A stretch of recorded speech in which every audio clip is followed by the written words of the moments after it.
이 시간에 하나님께서 저희에게 주신 말씀 신명기서 18장 15절에서 22절 말씀입니다. 신명기서 18장 15절에서 22절 말씀입니다. 신명기서 18장 15절에서 22절 말씀 다 찾으신 줄 알고 저와 함께 교독하시겠습니다. 제가 먼저 읽겠습니다. 내 하나님 여호와께서 너희 가운데 내 형제 중에서 너를 위하여 나와 같은 선지자 하나를 일으키시리니 너희는 그의 말을 들을지니라. 이것이 곧 내가 총회의 날에 호렙산에서 내 하나님 여호와께 구한 것이라. 곧 내가 말하기를 내가 다시는 내 하나님 여호와의 음성을 듣지 않게 하시고 다시는 이 큰 불을 보지 않게 하소서. 두렵건대 내가 죽을까 하나이다 하며 여호와께서 내게 이르시되 그들의 말이 옳도다. 내가 그들의 형제 중에서 너와 같은 선지자 하나를 그들을 위하여 일으키고 내 말을 그 입에 두리니 내가 그에게 명령하는 것을 그가 그부에게 다 말하리라. 누구든지 내 이름으로 전하는 내 말을 듣지 아니하는 자는 내게 벌을 받을 것이요 만일 어떤 선지자가 내가 전하리라고 명령하지 아니한 말을 제 마음대로 내 이름으로 전하든지 다른 신들의 이름으로 말하면 그 선지자는 죽임을 당하리라 하셨느니라. 내가 마음속으로 이르기를 그 말이 여호와께서 이르신 말씀인지 우리가 어떻게 알리요 하리라. 만일 하필 있습니다. 만일 선지자가 있어 여호와의 이름으로 말한 일에 증언도 없고 성취함도 없으며 이는 여호와께서 말씀하신 것이 아니요 그 선지자가 제 마음대로 한 말이니 너는 그를 두려워하지 말지니라. 아멘. 잠깐 기도하고 말씀 보도록 하겠습니다. 하나님 아버지 감사합니다. 하나님 저희들이 5월 18일부터 교회 이전을 위한 한끼 릴레이 금식 기도를 시작하려고 합니다.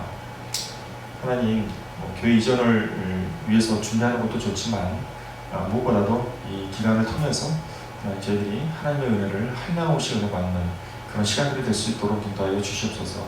그 은혜를 바탕으로 해서 부스러기와 같은 우리 이전에 관한 그런 상황과 환경들을 하나님께서 조정하시고 다스려 주셔서 그런 것들이 순종하게 진행될 수 있도록 인도하여 주시기를 원합니다.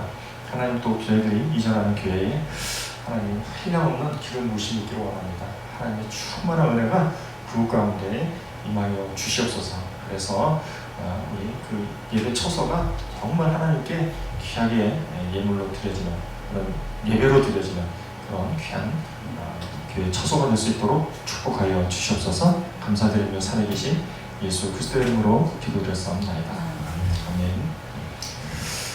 변호사이자 복음주의 그리스도인인 안드레아 윌리엄스라고 하는 분이 2015년에 한국을 처음 방문했습니다. 여러분도 아시겠지만 2015년도에 처음 방문했을 때 어떤 일이 있었는가. 한국에서는 놀라운 일이 있었습니다.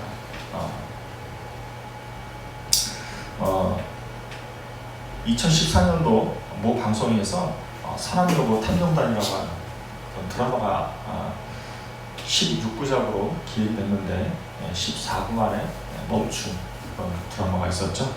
그 드라마의 핵심이 뭐였냐면 동성애였습니다.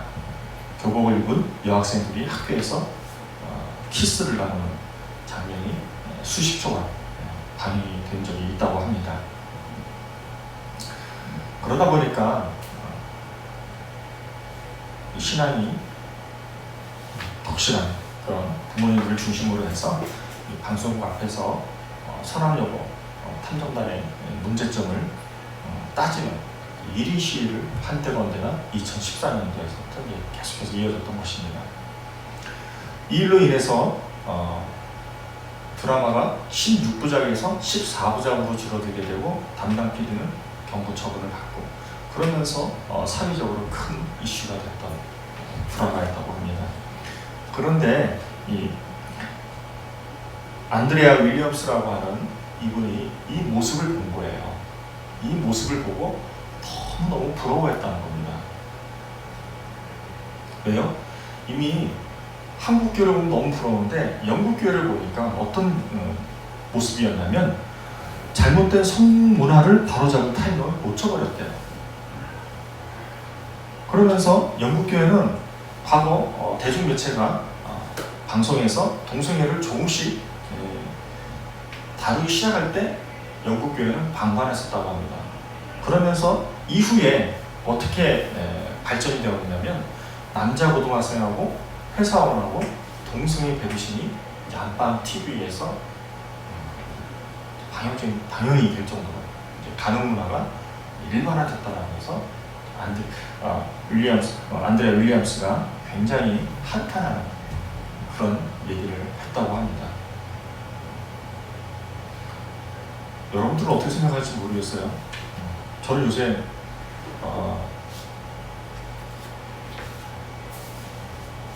조금 방송들을 보면 불편한 게 있어요. 뭐 이렇게 성소수자를 싫어하고 미워해서가 아니에요. 왜 그러잖아요. 분리하잖아요. 동성애의 죄는 밉지만 소수자들은 저희들이 복음의 대상이잖아요. 그런 측면에서는 저는 이제 맞다고 생각을 하지만 적어도 언론들이 그런 태도를 취해서는 안 된다고 생각을 합니다. 그냥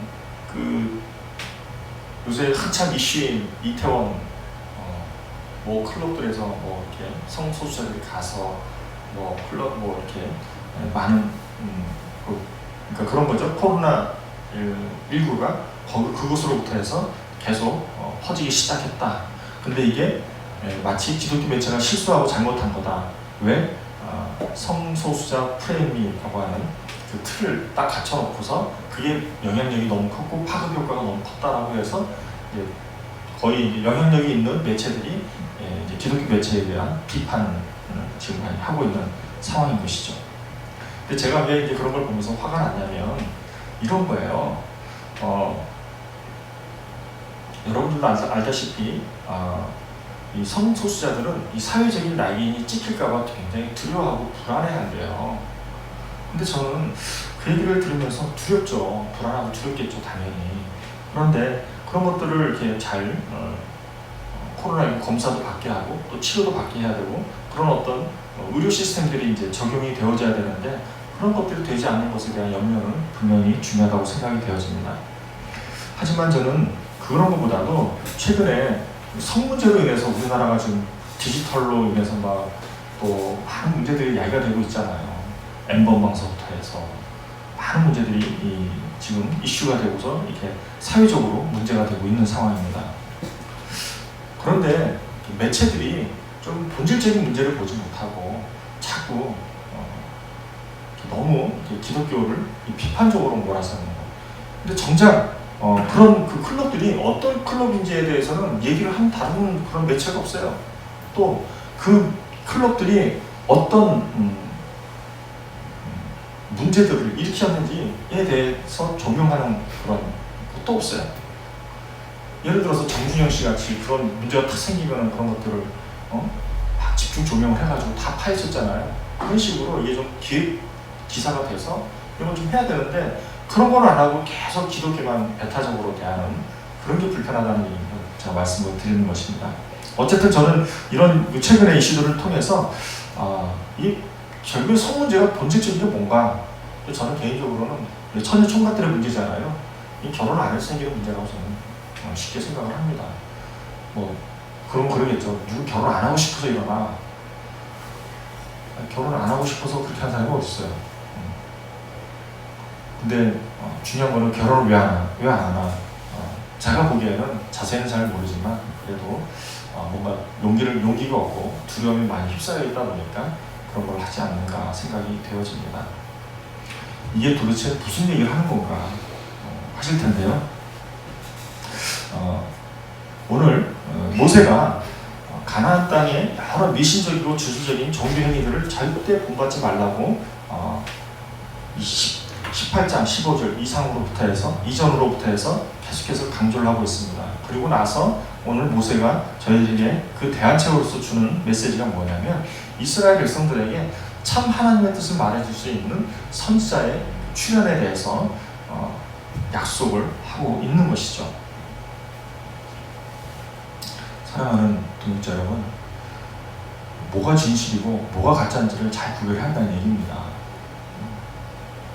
그런데 오늘 모세는 어느 것이 맞고 어느 것이 틀린지에 대해서 그걸 기준을 제시해 줄 수 있는 선지자에 대해서 말해주고 있는 거예요. 뭐가 옳고 뭐가 그른가? 그게 뭐가 중요해요? 그것은 하나님의 뜻이냐 아니냐에 따라서 굉장히 차이가 나는 것이지 않습니까? 어쨌든 오늘 말씀을 통해서 모세는 무엇을 말하고 있는가? 모세는 선지자 제도에 대해서 말하고 있어요. 선지자 제도에 대해서 말하고 있는데 이스라엘 백성들이 십계명을 받을 때 자신이 하나님과 백성들 사이에 중재자 역할을 한 사실을 바탕으로 해서 이미 약속이 된 것이라고 말하고 있죠. 그래서 모세는 어떻게 했습니까? 하나님의 뜻을 백성들에게 전했죠. 백성들의 말을 또 어떻게 했습니까? 하나님께 전달했죠. 이렇게 전달자적인 모세의 역할을 통해서 계속해서 얘기를 하고 있는 게 뭐예요? 그것이 바로 선지자 제도가 세워질 것에 대한 약속을 암시하고 있었다는 것을 말해주고 있습니다. 그 말씀이 어디에 있는가? 출애굽기 19장 7에서 8절 말씀에 있죠. 어쨌든 간에 이 배경을 가지고 오늘 저희들이 두 가지를 볼 겁니다. 첫째, 선지자직에 대한 기원과 임무를 저희가 알아볼 거고, 두 번째로는 선지자 직분에 대해서 알아보려고 합니다. 선지자의 기원이 뭔가? 선지자의 기원, 창세기부터 가겠죠. 20장 7절 말씀을 보니까 아브라함을 선지자로 부르시는 것, 여기서부터 기원이 시작이 됩니다. 오경에도 선지자가 나오죠. 출애굽기 민수기에도 나오게 됩니다. 어쨌든 간에 선지자의 제정은 이스라엘 백성들이 중보자를 요구한 것에 대해서 하나님께서 응답하신 거예요. 그게 16절 말씀에 나와 있죠. 이스라엘 백성들이 중보자들을 요청했고 하나님이 이게 응답하신 거예요. 그리고 이스라엘 백성들이 하나님 앞에 서기가 두려우니까 이 선지자를 통해서 어떻게 합니까? 하나님의 말씀을 받고 하나님의 말씀을 전하고, 이게 누구였어요? 선지자에 대한 기원이었고 선지자에 대한 직분이었던 것이죠. 그러면 선지자가 해야 하는 임무가 무엇이었을까요? 그것이 15절 말씀이죠. 다 같이 15절 말씀 함께 읽어보실까요? 시작! 내 하나님 여호와께서 너희 가운데 내 형제 중에서 너를 위하여 나와 같은 선지자 하나를 일으키시리니 너희는 그의 말을 들을지니라. 여기서 어떻게 돼요? 나와 같은 선지자 하나를 일으키시리니, 일으키신다는 거예요. 그 일으키시는 말이 뭐예요? 사용도 사용이지만 모세와 같은 사람을 세우리니 라는 얘기가 되겠죠. 나와 같은 사람을 세울 것이다 라고 얘기하는 겁니다. 모세와 같은 선지자는 뭘까요? 모세를 복사해서 나오는 사람이 모세일까요? 선지자일까요? 그건 아니겠죠.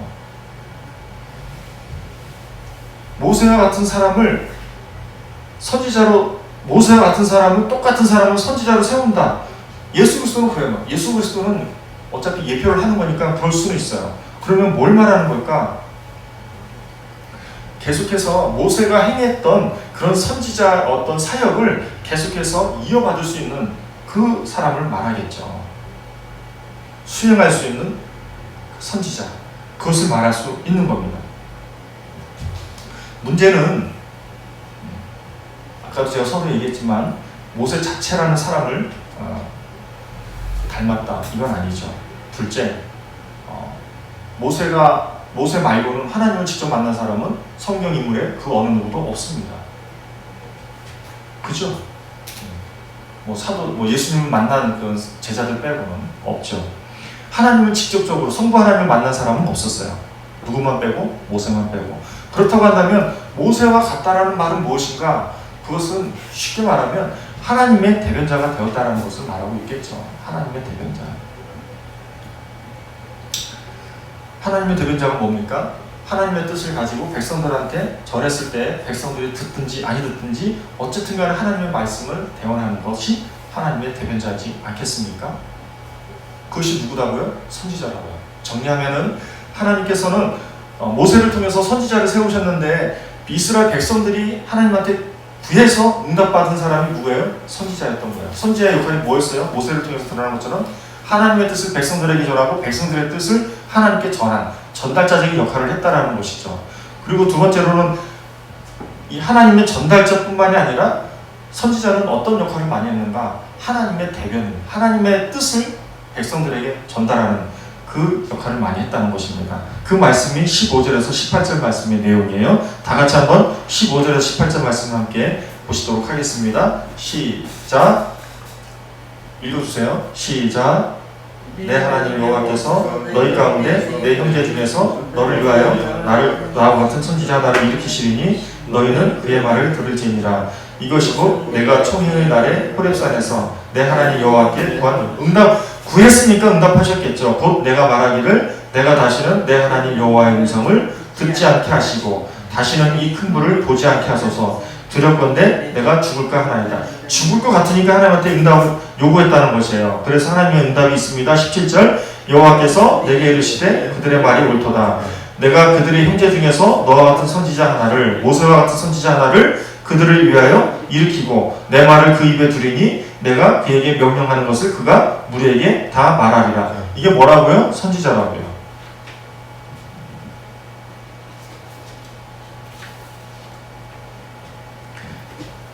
선지자는 하나님에 대한 하나님의 대변인으로서 백성들에게 하나님의 뜻을 전달했죠.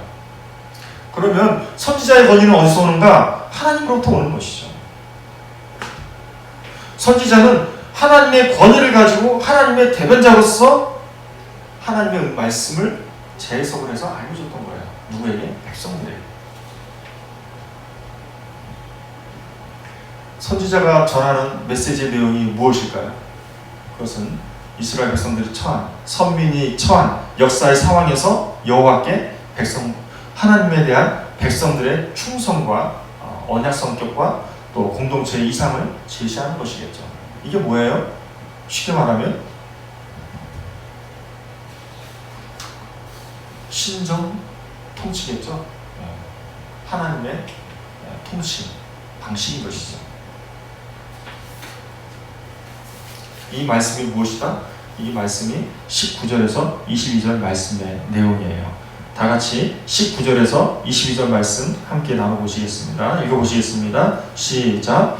누구든지 내 이름으로 전하는 내 말을 듣지 아니하는 자는 내게 벌을 받을 것이요 만일 어떤 선지자가 내가 전하라고 명령하지 아니한 말을 제 마음대로 내 이름으로 전하든지 다른 신들의 이름을 말하면 그 선지자는 죽임을 당하리라 하셨느니라. 내가 마음속으로 이르기를 그 말이 여호와께서 이르신 말씀인지 우리가 어떻게 알리요 하리라.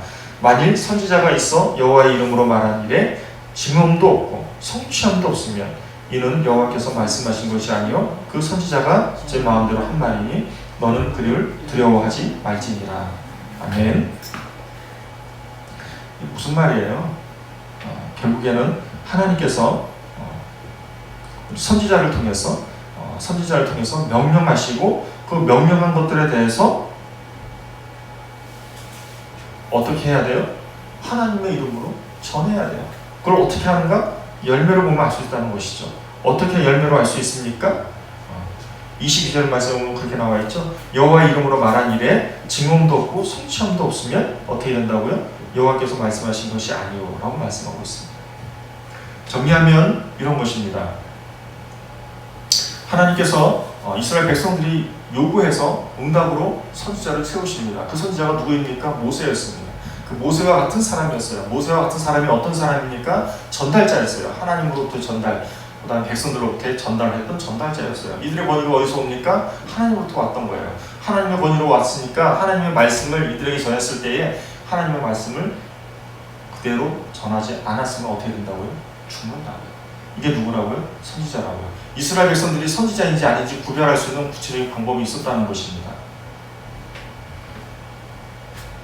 저는 이 말씀을 보면서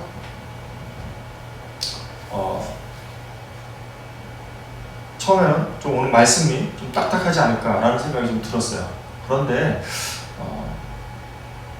오늘 본문하고는 좀 차이가 있겠지만 그래도 오늘 아침에 제가 깨달은 것을 여러분들과 나누고 싶어서 그래서 제가 이 예화를 쓰려고 합니다. 제가 오늘 아침에 제 딸과 싸웠어요.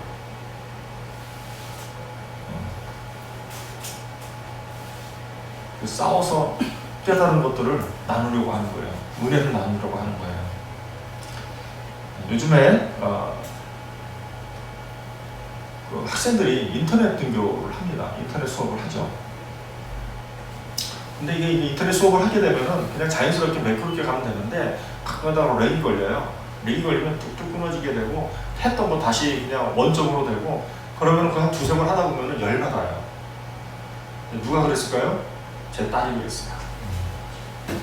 오늘 인터넷 수업을 하는데 몇 번 이렇게 두 번 정도 이렇게, 한 번은 그냥 했어요. 두 번 하니까 조금 열받았지만 그래도 했어요. 근데 또 보니까 또 그러는 거예요. 그러니까 제 딸이 짜증이 났던 거예요. 짜증이 나가지고서 제 딸이 자꾸 안 되니까 이제 화가 났겠죠. 화가 나니까 제가 뭐라고 얘기했어요? 좀 쉬었다가 해라. 좀 쉬었다가 하면은 괜찮아질 거야. 라고 이제 권면을 했죠. 권면했더니 제 딸이 어떻게 했어요? 좀 쉬는 척 했어요. 쉬는 듯 했는데, 어디서 쉬냐면은 주성이가 이제 저희가 이렇게 거실에 있으면 거실에다가 컴퓨터를 놨거든요. 노트북을 또 이제 그 소파 옆에다 놔놓은 거예요. 옆에서 주성이는 열심히 공부하고 있었는데 제 딸이 쉰다고 하면서 주성이를 방해한 거예요. 공부하는데 방해를 한 거예요. 그러니까 주성이는 또 기분 나쁠 거 아니에요? 그러니까 또 짜증을 냈어요. 그래가지고 또 제 딸이 와가지고 뭐 저한테 이렇게 저렇게 막 짜증을 냈어요. 그래서 제가 뭐라고 했겠어요? 제가 제 딸에게 지금 이 수업 시간이 지금 보니까 렉이 걸렸고 지금 다른 건 안 되니까 요 음악 수업을 해야 된다. 음악 수업은 지금 해야 되니까 또 이게 렉이 걸리면 안 되니까 어떻게 해야 된다? 저쪽에 피아노가 있으니까 피아노에서 또 피아노를 치면서 쉬고 좀 놀면서 다시 해라. 이렇게 얘기를 했는데 제 딸이 그 얘기를 들었을까요? 안 들었을까요? 안 들었으니까 싸웠겠죠. 안 들었어요. 그러다가 제가 신경질 나가지고서 짜증을 냈더니 제 딸이 피아노를 쳤는데, 피아노를 쳤어요. 치긴 쳤는데 시끄럽게 친 거예요. 볼륨을 올려가지고 쳤으니까. 그러니까는 주성이가 방해를 받았겠어요? 안 받았겠어요? 받았겠죠. 그래서 이제 이어폰 가지고 꼽으라고 했더니 이어폰 가지고 꼽는 게 아니고 헤드폰 연결한 걸 또 꼽아가지고서 또 가서 연결한다고 그래가지고서 이제 제 딸하고 저하고 전쟁이 된 거예요. 이게 이제 오늘 아침에 있었던 사건의 전말이에요. 이 사건의 전말을 가지고 제가 깨달은 게 뭐였냐면은 두 가지를 깨달았어요. 먼저 제 딸이 짜증이 나고 화가 나니까 본인 뜻대로 안 되니까 아무리 제가 설명을 해도 안 들리는 거예요. 하나님의 말씀을 우리가 못 듣잖아요. 잘. 제가 오늘 말씀 이게 왜 안 들리나? 아니 왜 말씀 보면 들리지 왜 안 들리지? 이런 생각을 했었는데 제가 오늘 제 딸하고 있으면서 안 들릴 수 있구나 라는 생각을 하게 됐어요. 아니 제 딸이 저한테 뭘 해야 되는 거예요? 사과를 먼저 해야 되는 거예요. 그런데 제 딸은 저에게 와가지고서 계속 제가 지금 앞전에 얘기했던 사건의 전말을 했던 얘기 또 하고 했던 얘기 또 하고 했던 얘기 또 하는 거예요. 그럼 제가 했던 얘기 또 듣고 또 듣고 또 듣다 보면 답답하니까 이게 뭐야 라고 하면서 그게 아니야 라고 설명을 해주지만 제 딸은 계속해서 뭐라고 얘기를 하는 거예요? 저는 뭘 요구하는 거예요? 사과. 제 딸은 뭘 얘기하는 거예요? 사실. 사과와 사실이 대립되니까는 더 충돌이 더 생기겠죠. 그러면서 제 딸은 계속해서 저를 이해시키고 납득을 시키려고 하는 거예요. 그러면서 본인이 이해가 안 된다고 말하고 있는 것이죠. 이게 뭐예요? 이게 문제예요.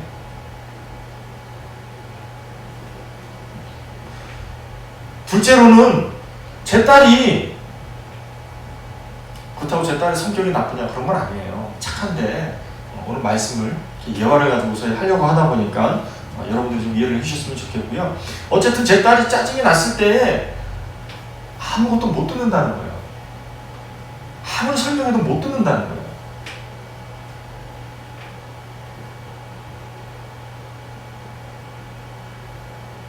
그러면서 제 딸이 이러더라고요. 아니 아빠가 아무리 얘기해도 제 딸이 이렇게 들리더래요. 아빠가 이래라 저래라 지시하는 것 같아요. 그리고 이래라 이거 해라 이거 해라 이거 해라 훈수하고 지시하고 이렇게 자꾸 오해한다는 거예요. 제가 그 얘기 듣고 너무 충격을 받았어요. 두 가지잖아요. 첫째, 사과를 해야 되는데 사과를 안 해요. 그리고 계속해서 사실들만 얘기를 해요. 또 저한테 계속해서 얘기를 하는 거는 뭐냐면은 안 들리는 거예요. 제가 아빠가 아무리 쉽게 아무리 잘 설명을 해줘도 못 들어요. 오해만 해요. 어떻게 오해? 아빠 나한테 이거 하라는구나 또 저거 하라는구나 훈계하고 지시하는구나. 그래서 제가 알았어요. 제가 주한테 뭐라고 했겠어요? 주아야, 네 마음 가운데 짜증이 났을 적에는 다른 거 하시면 안 된다. 뭘 해야 되는가? 찬송을 불러라. 처음에는 찬송 가사가 되겠어요? 찬송가가 되겠어요? 오늘 아침에 이렇게 딱 보면은 이렇게 했을 거 아니에요? 주의 곁에 있을 때 마음이 든든하오니 주여 내가 살 동안 인도하여 주소서. 이렇게 읽을 거 아니에요? 그렇게 읽을 수 있죠. 짜증이 났으니까. 또 한 번 읽을 때는 주의 곁에 있을 때 나의 반석, 나의 방패, 나의 피난처, 나의 힘. 이게 귀에 들리겠어요? 안 들리겠죠. 제가 그래서 주한테 그랬어요. 이걸 언제까지 불러야 되는가? 네 마음이 녹아질 때까지 불러야 된다. 그러다 보면 처음에는 달고 오면 그 말씀, 생명의 말씀은 이렇게 가사로 읽어가게 됐지만 나중에 네 마음이 풀어지고 녹아지고 해결되어지면은 어떻게 되냐면 달고 오면 그 말씀 찬송이 된다고 제가 얘기했거든요. 근데 제 딸이 그래요. 아니 그럼 어떻게 해요? 생각도 안 나는데? 제가 얘기했죠. 그게 훈련이야.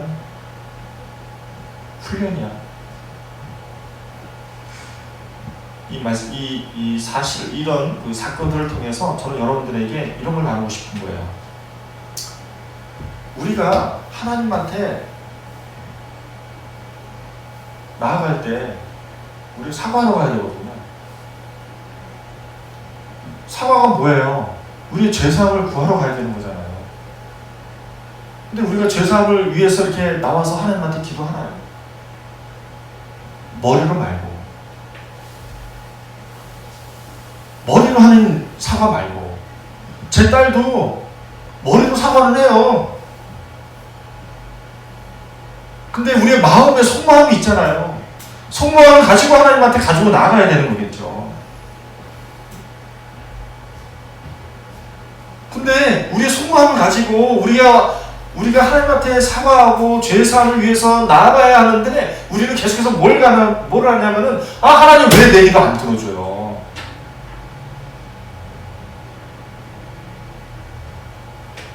우리가 하나님한테 어떻게 해요? 성토하거나 한탄하죠.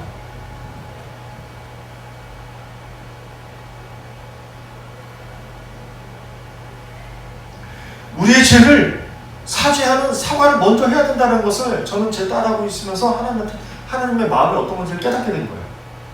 하나님은 우리를 향해서 죄사함을 받기를 원하시는데 우리는 계속해서 하나님께 죄사함을 하는 것이 아니라 무엇을 말하고 있느냐면은 계속 하나님께서 왜 내 상황과 환경에 대해서 내 기도를 했는데 왜 응답해 주지 않아요? 하나님이 직접 상황과 환경을 통해서 응답해 주셔야 되는 거잖아요. 하나님 도대체 이게 어떻게 된 거예요? 이 상황이 정리가 안 되잖아요. 혼란스럽잖아요. 이렇게 기도하잖아요. 그게 문제라는 거죠.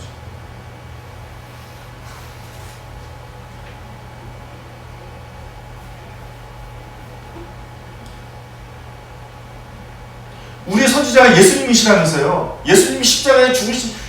예수님이 고난받으시고 십자가에 죽으신 지 3일 만에 다시 부활하셔가지고 부활승천하셨잖아요. 그분이 모세와 같은 하나님의 진정한 선지자라면서요. 그 선지자는 우리의 전달자라면서요. 우리의 마음을 하나님께 전달하고 하나님의 뜻을 우리에게 알려주시는 분이 전달자라면서요. 그분이 선지자라면서요. 그분이 진정한 선지자고 분별할 수 있다고 한다면 우리는 무엇을 전달해야 되냐면 우리의 마음에, 우리의 내면에 우리가 하나님한테 구할 것을 구해야 되는 것이죠. 어떻게 구해야 돼요? 첫째로는 우리의 죄사함을 통해서 구해야 되는 것이고, 둘째로는 무엇을 구해야 되는 거예요? 하나님의 음성을 들어야 한다는 것이죠. 하나님의 음성을 듣지 않고 우리가 하나님의 음성을 오해하지 않고 들으려면 어떻게 해야 되는 거예요? 죄사함을 받아야 되는 것이죠. 우리 마음 가운데 죄를 주님께 용서를 구해서 우리 마음이 노글노글해져가지고 하나님의 음성을 들어야, 하나님의 음성을 제대로 들어야, 오해가 없이 들어야 그것이 바로 참 선지자를 만나는 거잖아요.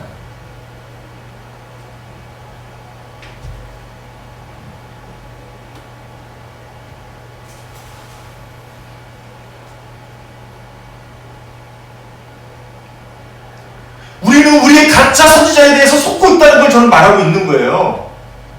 우리의 마음을 지배하고 있는 거.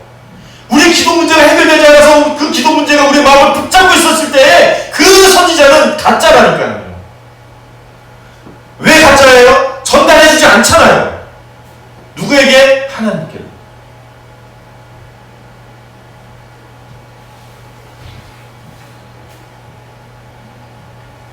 그러면서 정말 문제가 뭐예요? 하나님을 온전히 바라보지 못하게 막잖아요.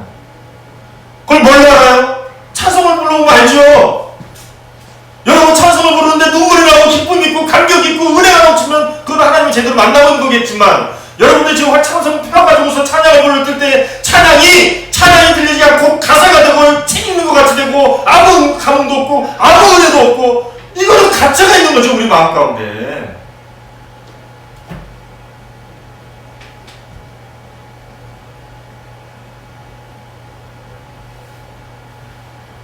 우리의 상황과 환경 가운데 그렇게 응답이 이루어지는 것들이잖아요.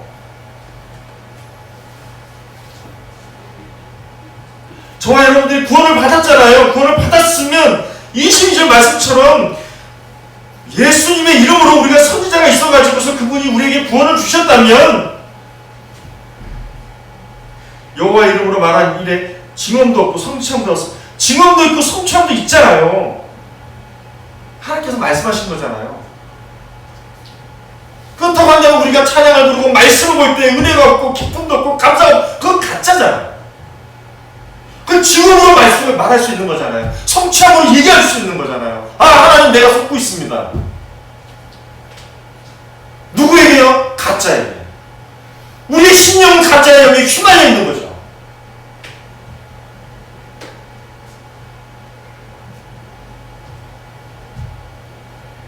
그래서 알았어요. 진실과 가짜는 명확한 거예요. 진리는 진리예요. 그러나 사실이 진리를 감쌀 수가 없는 거예요. 우리의 상황과 환경이 사실이라고 한다면 그 사실로 인해서 진정한 선지자, 우리의 참 선지자 예수님을 제대로 바라보지 못하게 한다면 그 사실은 가짜 선지자라는 거예요. 진짜가 뭐예요? 예수 그리스도. 사실이 하나님과 소통하게 된다면 그 사실은 진짜겠죠. 결론은 뭐예요? 속지 마시라는 거예요. 내 상황에 속지 말라는 거예요. 내가 저 사실에 속지 말라는 거예요. 그게 뭐예요? 오늘 말씀처럼 선지자에 대한 분명한 기준이라는 거예요. 하나님은 뭘 원하는 거예요? 사실을 팩트를 늘어놓고 이래요 그걸 얘기를 듣고 싶은 게 아니에요. 하나님은 뭘 원하는 거예요? 하나님 내가 죄인입니다.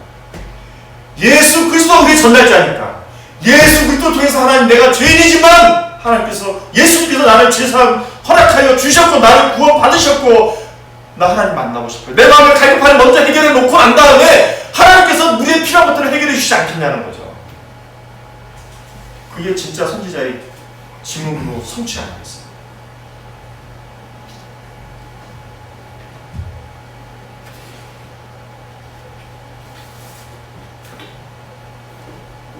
마무리하겠습니다. 사랑하는 동역자 여러분,